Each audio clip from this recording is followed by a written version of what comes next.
Bonjour. Le progrès technique correspond à l'ensemble des découvertes scientifiques et technologiques qui permettent d'améliorer l'efficacité globale des facteurs de production. Dans cette vidéo, nous verrons en quoi ce progrès technique peut être un facteur de croissance économique.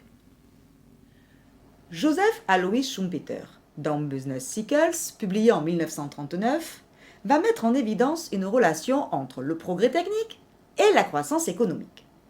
Selon lui, l'introduction d'une innovation majeure va être suivie d'une foule d'innovations dites secondaires, appelées grappes d'innovation. Pendant toute cette période, de nombreux emplois vont être créés. Le pouvoir d'achat des ménages va s'améliorer. La confiance s'installe. Les banques accordent des crédits. L'économie entre alors dans une phase d'expansion. Selon Schumpeter, c'est l'arrivée de la concurrence qui va expliquer la crise économique. Les profits des entreprises vont diminuer. Elles vont être obligées de licencier. Certaines vont faire faillite. Elles ne pourront plus rembourser leurs crédits et c'est le système bancaire tout entier qui risque d'être menacé. S'ensuit alors une période de récession. La récession ne prendra fin qu'avec l'introduction d'une nouvelle innovation et d'une grappe d'innovation. L'économie entre alors dans un nouveau cycle. Cette analyse lui permet d'affirmer que le capitalisme est un système instable, caractérisé par l'alternance de phases d'expansion, de crise, de récession et de reprise. Il obéirait à un processus appelé destruction créatrice. La destruction créatrice, c'est la destruction permanente des éléments périmés et la création permanente d'éléments neufs, c'est-à-dire de nouvelles innovations. La théorie de Schumpeter permettrait d'expliquer les cycles de Kondratiev, qui sont des cycles longs, compris entre 50 et 80 ans. Ainsi, à chaque cycle de type Kondratiev correspondrait un ensemble d'innovations. On peut rajouter à cela des innovations de procédés, comme par exemple l'introduction du Fordisme et de la production de masse en France expliquerait une partie de l'expansion correspondante aux Trente Glorieuses. Selon cette logique, on peut se poser la question suivante. Est-ce que l'arrivée de l'informatique et les nouvelles technologies de l'information marquent le début d'un nouveau cycle économique? L'ordinateur a été une innovation majeure qui a généré une grappe d'innovation.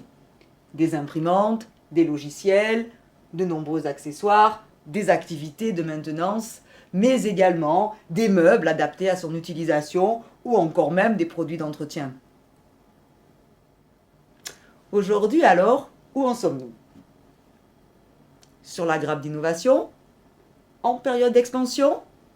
En pleine crise économique? Ou au début de la récession?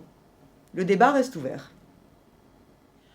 Jusqu'aux années 80, la croissance économique était expliquée principalement par des facteurs dits exogènes, c'est-à-dire extérieurs au système, dont le progrès technique fait partie. Ainsi, le progrès technique serait considéré comme tombé du ciel et expliquerait la croissance économique. Ce sont les entrepreneurs qui, en introduisant en permanence de nouvelles innovations, contribueraient donc à la croissance économique. À partir des années 80, les théories de la croissance vont connaître un renouveau grâce à l'apport de Paul Romer, qui définit la croissance endogène. Selon cette approche, certaines activités généreraient des externalités positives, c'est-à-dire qu'elles profiteraient non seulement à leurs utilisateurs, mais également à l'ensemble de l'économie. Par exemple, la construction d'une route profite non seulement à ses utilisateurs, mais également aux entreprises qui vont pouvoir gagner en temps et améliorer ainsi leur productivité. Le progrès technique est lui-même un processus endogène, parce qu'il s'appuie sur un autre type d'externalité positive. L'accumulation des savoir-faire et des connaissances par les générations précédentes, ainsi que les différents effets d'apprentissage vont permettre de favoriser la croissance. La croissance économique serait donc un processus auto-entretenu grâce aux effets positifs des différentes externalités. Ces nouvelles théories de la croissance mettent à jour des activités à rendement croissant grâce aux externalités positives qu'elles génèrent. Elles réhabilitent également le rôle de l'État dans l'économie. L'État doit intervenir dans des domaines où le privé ne peut pas intervenir. Favoriser les infrastructures, comme la construction de routes, vue précédemment. L'État peut également encourager la mise en place de technopoles.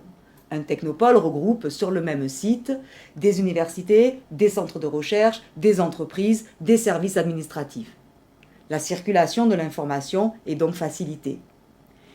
L'État doit également intervenir dans les dépenses d'éducation. Un bon enseignement primaire sera quelque chose de très favorable pour le futur de l'élève. Par exemple, la connaissance de l'informatique va permettre plus tard à l'individu une bonne insertion sur le marché du travail, ou encore une bonne recherche fondamentale. Enfin, l'État doit accélérer le processus d'accumulation de savoir-faire, en privilégiant les dépenses de recherche et développement. Le tableau ici présent nous montre qu'il existe une corrélation positive entre le montant des dépenses publiques en recherche et développement et le taux de croissance annuel moyen pour 3 pays.